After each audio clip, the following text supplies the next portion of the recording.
আসসালামু আলাইকুম, তিশাস ব্লগে সবাইকে স্বাগত। আশা করি সবাই বেশ ভালো আছেন। আলহামদুলিল্লাহ, আমিও অনেক ভালো আছি। তো আজকে আমাদের বাসায় এসেছিল শাহজাদপুর থেকে আমার আব্বুর ফ্রেন্ডরা। আমাকে হঠাৎ করে সন্ধ্যায় ফোন দেয় যে তাড়াতাড়ি বাসায় চলে আসো। আমি স্টুডিও থেকে দৌড়ে বাসায় এসে দেখি নাস্তা প্রায় রেডি। মামি সব কিছু রেডি করে রেখেছিল। তারপরে এই তো মেহমান সব রকমের নাস্তা করলো, তারা নামাজ পড়ছে, অনেক কথা বলছে, বলে চলে গেছে খাওয়া দাওয়া করে। তারা চলে যাওয়ার পরেই আমরা সবাই খেতে বসি, বাসার সবাই। তো আমি আমার প্লেটটা একটু সাজিয়ে গুছিয়ে নিয়েছিলাম।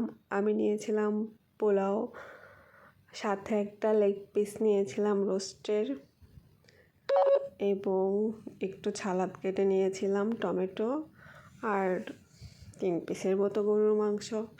তো রোস্ট দিয়ে আমি মেখে মেখে বেশ মজা করে খাচ্ছিলাম, আর সবাই কথা বলতেছিল, গল্প করতেছিল, আমি সেই কথাগুলো শুনতেছিলাম।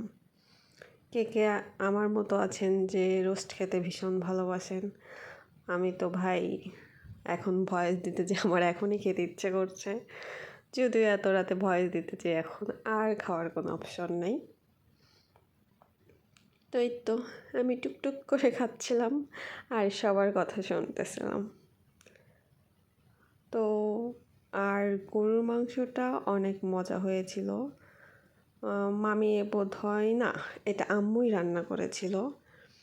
আমার আবার গরুর মাংসটা হচ্ছে শক্ত হতে হবে, বেশি নরম মাংস আমার খেতে একদমই ভালো লাগে না, আর চর্বিযুক্ত মাংস হতে হবে। এটা যদিও ঠিক না, কিন্তু আমার চর্বিযুক্ত মাংস চাই। তো এই তো রোস্ট শেষ করলাম কিছুটা, তারপরে গরুর মাংস নিয়ে মাখিয়ে খাচ্ছিলাম আর গল্প শুনতেছিলাম। আমার বেশ ভালো লাগছিল। আর বাসায় গেস্ট আসলে আমার খুব ভালো লাগে। বাসায় একটা অন্যরকম পরিবেশ তৈরি হয়। আর আমাদের বাসায় তো গেস্ট আসা মানে ফুল ফ্যামিলি একসঙ্গে হওয়া, রান্নাবান্না করা, হট্টগোল লেগে যায়, বেশ আনন্দর একটা সময় কাটাতে পারি আমরা। তো এই তো খাওয়া দাওয়া শেষ করে আমি বসে পড়লাম কী নিয়ে বলেন তো? আমার প্রিয় মোজো নিয়ে। কারণ আমাদের বাসায় যে আসবে মোজোটা নিয়ে আসবেই, কারণ জানে আমি খুব মোজো খেতে ভালোবাসি। তাই তো আমার মোজো চলে আসছে।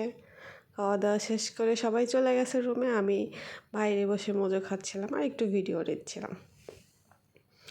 আমার মোজো খেতে ভাই কী যে ভালো লাগে বলে বোঝাইতে পারবো না। অন্য কোনো কিছু আমার পছন্দ না। তো খাওয়া দাওয়া শেষ, আম্মু বললো দই আসছে, দই খাও। তো এই তো আমি বনলতার সেই সরা দইটা নিয়ে বসলাম। ও হ্যাঁ, যারা পাবনাতে আছেন বনলতার দই খান না, তাদের বলবো একবার হলেও বনলতার এই সরা দইটা খেতে। এটা যে খেতে কী পরিমাণ মজা! এই যে দেখছেন আমি কাটতেছিলাম, এটা মানে আঠালো ভাবটা কিছুতেই যাচ্ছিল না। আর এটাতে মিষ্টির পরিমাণটা খুবই সীমিত ছিল, যদিও আমি মিষ্টিটা খেতে পছন্দ করি না, তার জন্য এই দইটা আমার ভীষণ ভালো লাগছিল। এটা আসার পর থেকে আমাদের বাসাতে আর আমি অন্য কোথাও দই আনতে দিই না, আমার এই দইটা খেতেই বেশ ভালো লাগে। এই তো সবাই খাওয়া দাওয়া করে চলে গেছে আর আমি টুকটুক করে খাচ্ছিলাম। সবাই অবশ্যই এই দইটা ট্রাই করবেন, আর আমার ব্লগ ভালো লাগলে সাবস্ক্রাইব করবেন। আল্লাহ।